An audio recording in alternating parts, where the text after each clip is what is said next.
This is the Daily Growth Discipleship Podcast, where we explore how to live a lifestyle of discipleship to help you grow in the everyday moments of life.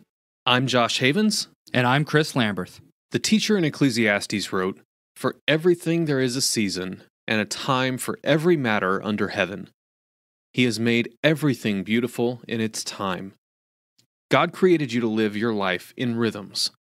Sometimes that may mean focusing on parenting for a few months, and sometimes it may mean taking a break from everything to focus on your relationship with God. The key is to follow the leading of the Spirit as He guides you in those rhythms.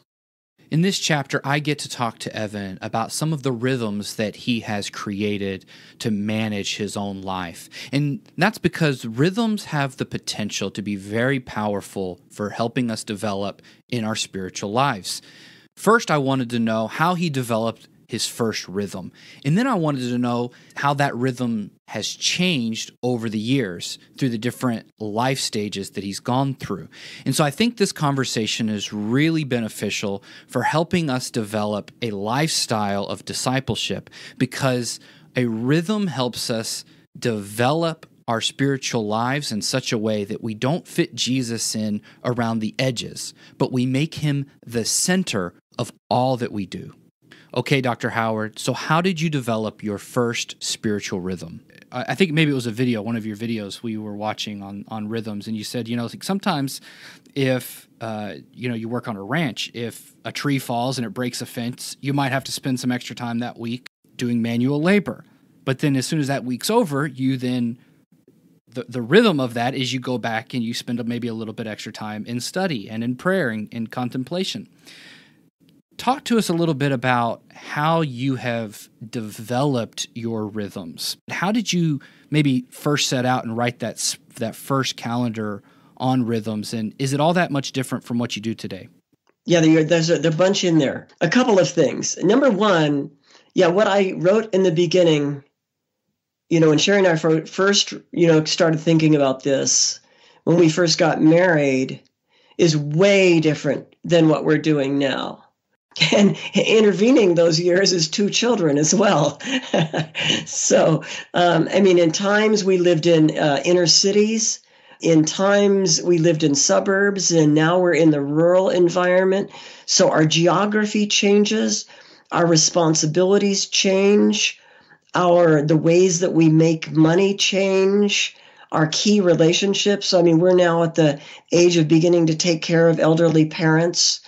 And it's very different than taking care of preschool children. Each has its own thing. So the key things for us over all of that period of time, I think I would say maybe 3 or 4 different elements were important. Number one is being intentional. And that says I want to plan to live a life to God. And that means that I need to think about how my day is structured. This is whether I have an 8-to-5 job or whether I'm totally free on my own. Either way, you have to ask how this part of the day is going to glorify God with my life. So that's the first thing, is to be clear about intentions, use of money, use of relationships, key practices that you might have. All of those sorts of things are important. The next thing then is regular reflection. Sometimes people use the word self-examination. We're either at the end of a day or end of a week or whatever it might be. I look back and I say, how did that go? I made an intention. Did I fulfill that intention, my prayerful intention, or not? And why? And how does that work? And then the third thing is accountable relationship with someone else. I have been since I moved to Montrose, I ended up meeting a guy he owned an auto parts store, and he listened well, and he loved his children, and he was a prayerful man, and he was older than I was. And I asked him, could we meet regularly, and I can just talk to you about my life? And I can tell you how I use my money and what I look at over the internet. And we can just be accountable and we can share. And you can ask me any questions you want, that sort of thing. And I told him about my rhythm. And so we would regularly rehearse that rhythm. And it took years and years, years to fall into a rhythm that actually worked really nicely. And that was because of those three elements and one more that I call play. It required me to experiment, or frankly, to play, to pile the Lego blocks up and then to see if they hold or not, whether they all fall down, and to experiment with this rhythm or that rhythm. Or I would take notes on, for there was a time where I recorded like every 15 minutes or every half hour of a day, what did I do? But then sooner or later, ultimately, we fell into something a number of years ago that worked. And I realized, I don't need to have every Tuesday the same, because some days I'm going to be at the ranch. I need to have this kind of flexible, intentional, well-examined, accountable balance of things. And that's when it worked. There's not a one-size-fits-all approach. And that's what I love so much, because I tend to want to make it very systematic, and it sounds like some of your first attempts were doing that. So I relate, because I'm struggling to do that myself, right? But I love what you say about play and examination. How often would you come back and examine whether or not your rhythm was working? Was this like a once a week thing or a once a month thing that you would do? For me, what worked, and again, it works. This is not a one-size-fits-all thing. Everybody is different.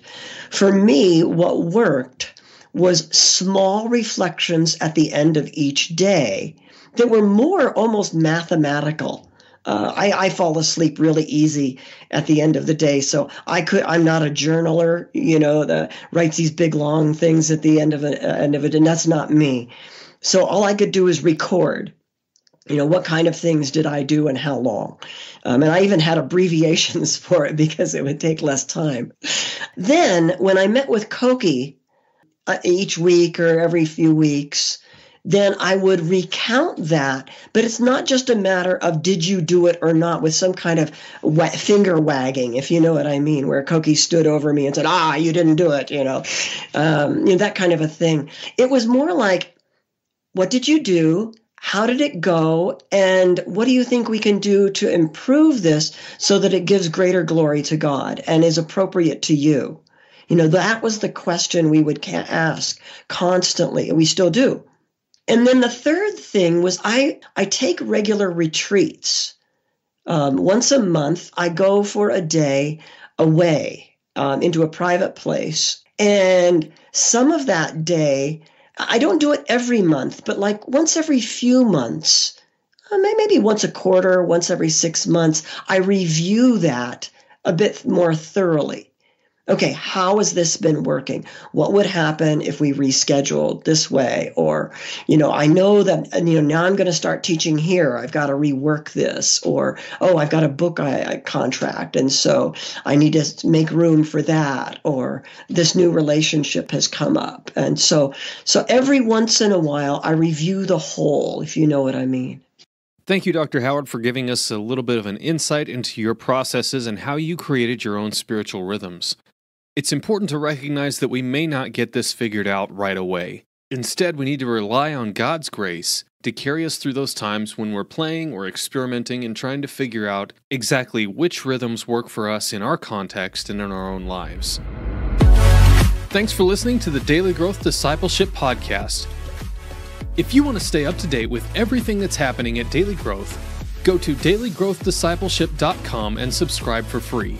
Or subscribe on Apple Podcasts, Google Podcasts, and Spotify.